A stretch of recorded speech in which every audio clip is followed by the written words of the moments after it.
तुलसी को जल देते समय बोलने चाहिए। ये 3 शब्द सभी मनोकामनाएं पूर्ण हो जाती है। दोस्तों, पिछले वीडियो में हमने आपको तुलसी को जल देने के महात्म्य की कथा सुनाई है। आज के इस वीडियो में हम जानेंगे तुलसी को जल देते समय क्या बोलना चाहिए। एक बार की बात है, देवी सत्यभामा ने भगवान श्री कृष्ण से तुलसी को जल देने का महत्व पूछ लिया था। तब भगवान श्री कृष्ण ने उन्हें उसका महात्म्य सुना दिया था। आगे देवी सत्यभामा कहती है, हे स्वामी, आपने मुझे तुलसी को जल देने का महत्व तो बता दिया है, किंतु अब मेरे मन में ये जानने की जिज्ञासा हो रही है कि तुलसी को जल कैसे देना चाहिए, तुलसी को जल देने की सर्वोत्तम विधि कौन सी है तथा तुलसी को जल देने का मंत्र कौन सा है। कृपया आप मुझे इन सभी प्रश्नों का उत्तर दें। तब भगवान श्री कृष्ण देवी सत्यभामा से कहते हैं, हे प्रिय, जिस प्रकार से मैंने तुम्हें तुलसी का महात्म्य सुनाया है, उसी प्रकार से तुलसी को जल देते समय बोले जाने वाले मंत्र का भी बहुत महत्व है। तो साक्षात लक्ष्मी उसके घर में प्रवेश करती है, उसकी दरिद्रता समाप्त हो जाती है, उसे धन धान्य की प्राप्ति होती है। वह मंत्र बताने से पूर्व मैं आपको तुलसी के इस मंत्र का महात्म्य सुनाता हूँ। इस महात्म्य को सुन लेने से व्यक्ति के घर में कभी दरिद्रता नहीं रहती। देवी सत्यभामा कहती है, हे प्रभु, मैं इस कथा को पूरा अवश्य सुनूंगी। आप मुझे तुलसी के मंत्र का महात्म्य सुनाइए। श्री कृष्ण कहते हैं, हे देवी सत्यभामा, दक्षिण में एक अत्यंत शोभायमान नगरी थी। उस नगरी में सुशर्मा नामक एक खोटी बुद्धि का ब्राह्मण रहता था। पापियों का तो वो शिरोमणि था। उसका जन्म एक ऐसे ब्राह्मण परिवार में हुआ था जो पाप कर्म करने वाले, शास्त्र ज्ञान से शून्य थे। वह जन्म से तो ब्राह्मण था, किंतु कर्म से वो अत्यंत दुराचारी था। वह न पूजा पाठ करता, न ध्यान करता, न जप, न होम और न ही अतिथियों का सत्कार करता था। उसके द्वार पर आए अतिथियों को बिना दान किए ही क्रूरता पूर्वक भगा देता था। स्त्री लंपट होने के कारण वो सदा पराई स्त्रियों में आसक्त रहता था। उसे मदिरा पान करने की भी आदत थी। साथ ही वह मांस खाता करता था। वह दिन में खेत में काम करके पत्ते बेचकर जीविका चलाता और रात में वेश्याओं का सेवन करता था। इस प्रकार से उस ब्राह्मण ने अनेक वर्षों तक जीवन व्यतीत किया और उसे उठाकर यमलोक ले जाने लगे। मार्ग में वह यमदूतों के सामने बहुत विलाप करने लगा। हे दूतों, मुझे कहाँ ले जा रहे हो? मुझे छोड़ दो, मेरे प्राण बख्श दो। किंतु यमदूत उसे ये कहते हुए ले जाने लगे, अरे दुष्ट ब्राह्मण, तेरे पाप कर्मों के कारण तुझे सांप ने काट लिया है। फिर धर्मराज अपने दूतों से कहते हैं, हे दूतों, इस घोर पाप करने वाले ब्राह्मण को उठाकर ले जाओ और इसे नरक में डाल दो। फिर यम के दूत उस ब्राह्मण को ले जाते हैं और नरक की भयंकर अग्नि में ढकेल देते हैं। अनेक वर्षों तक नरक में सजा भुगतने के बाद उस ब्राह्मण को दूसरे जन्म में एक बैल का शरीर मिलता है। बैल का जन्म पाकर वो बोझ उठाने का काम करने लगा। उसका मालिक उससे दिन रात काम करवाने लगा।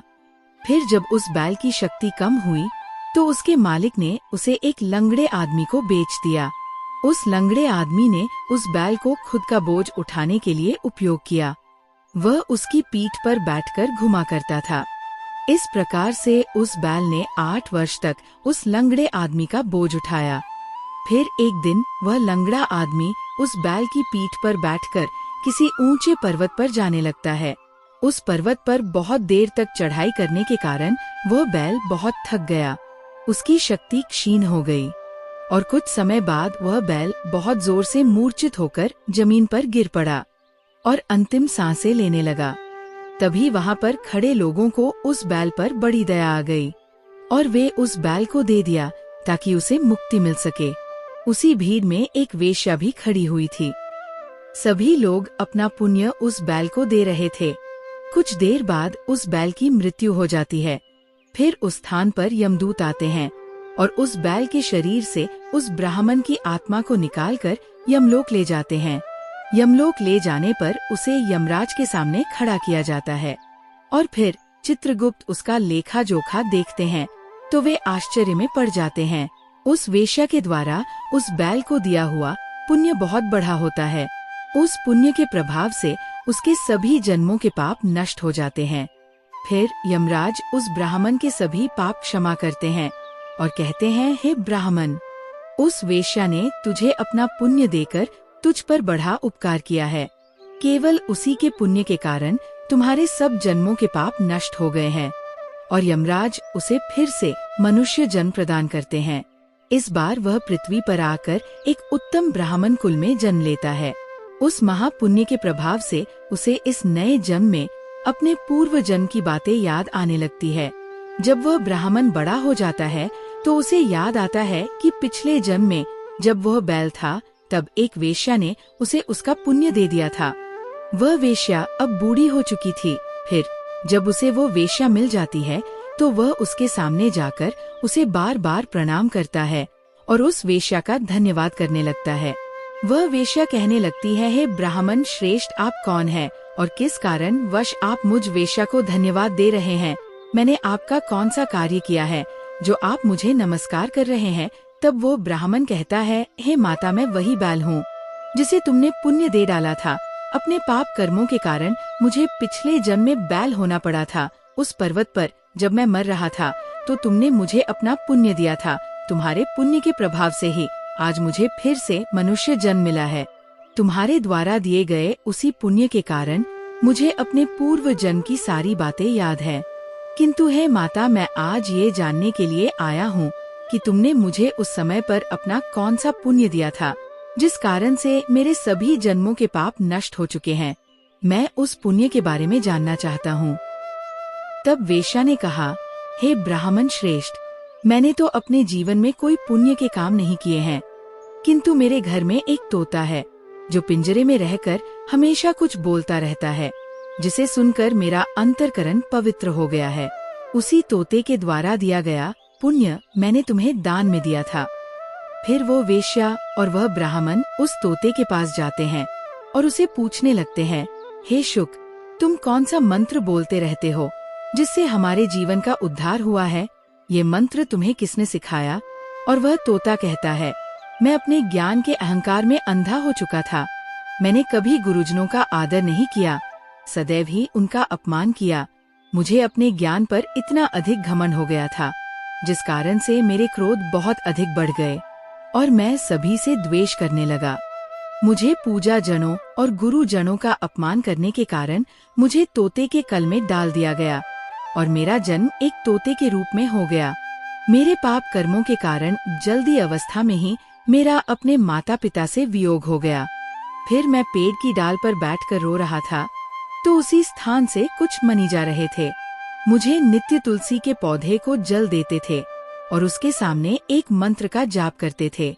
उन्हीं के मुख बार बार उस मंत्र को सुनकर मैंने उसे रट लिया और तभी से मैं उस मंत्र को जान गया हूँ और वही मंत्र मैं दिन रात बोलता हूँ। उस मंत्र के प्रभाव से मेरी कभी मृत्यु नहीं हुई और मेरी आयु 100 वर्ष की हो गई और मैं इतने वर्षों तक जीवित रहा। इसी बीच एक रात को एक चोर उस स्थान पर आ गया और उसने मुझे वहाँ से चुरा लिया और फिर इस वेश्या ने मुझे उस चोर से खरीद लिया। इस वेश्या के घर पर आने के बाद भी मैं उस मंत्र को बोलता रहता था, जिसे सुनकर इस वेश्या का मन भी पवित्र हो गया और इसने वेश्या का काम छोड़कर भगवान विष्णु की भक्ति करने लगी।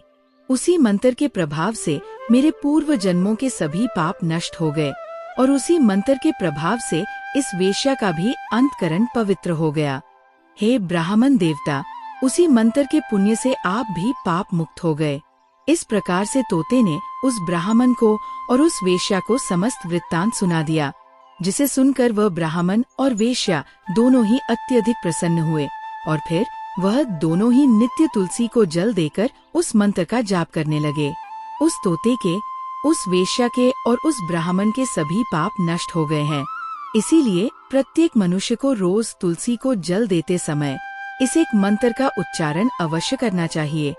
हे देवी, वह मंत्र इस प्रकार है, इसे तुम ध्यान से सुनो। ओम वृंदावन्ये स्वाहा, ओम वृंदावन्ये स्वाहा।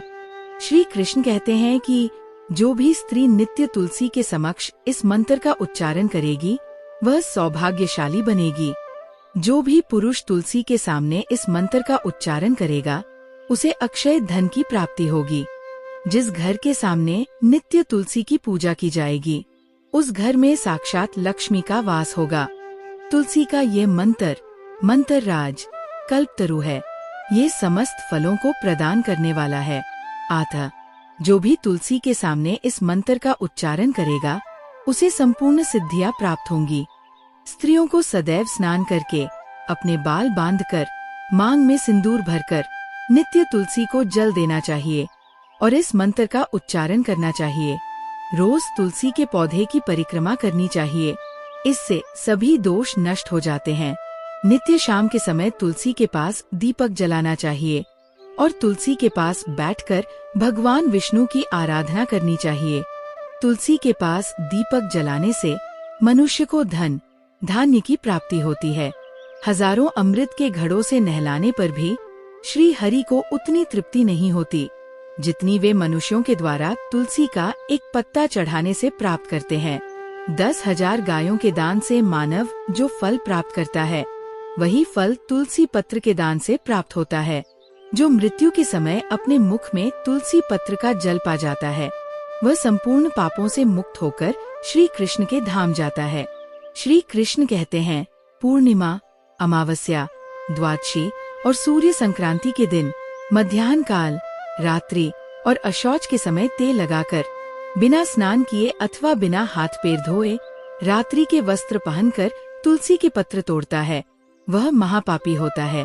श्राद्ध, व्रत, दान, प्रतिष्ठा तथा देव पूजा के लिए तोड़े हुए तुलसी पत्र बासी होने पर भी 3 रात्रि तक पवित्र ही रहते हैं।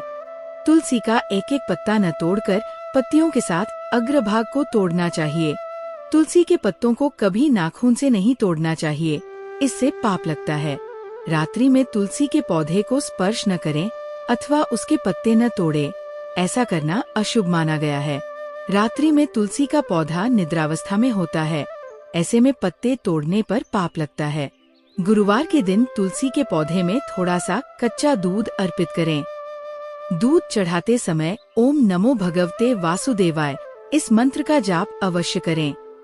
तुलसी के पौधे के पास शालिग्राम रखें और उस पर तिल चढ़ाएं। पूजा में तुलसी और शालिग्राम को दूध में भीगी हल्दी का तिलक अवश्य करें। शालिग्राम पर तुलसी पत्र रखकर चंदन लगाना चाहिए। अगर कोई महिला मासिक धर्म से है तो वह तुलसी की पूजा न करे। मासिक धर्म के दौरान तुलसी को स्पर्श करने से बड़ा पाप लगता है, इससे स्त्री की दुर्गति होती है। तो दोस्तों, इस प्रकार से भगवान श्री कृष्ण ने देवी सत्यभामा को तुलसी को जल देने के मंत्र का महात्म्य सुनाया है।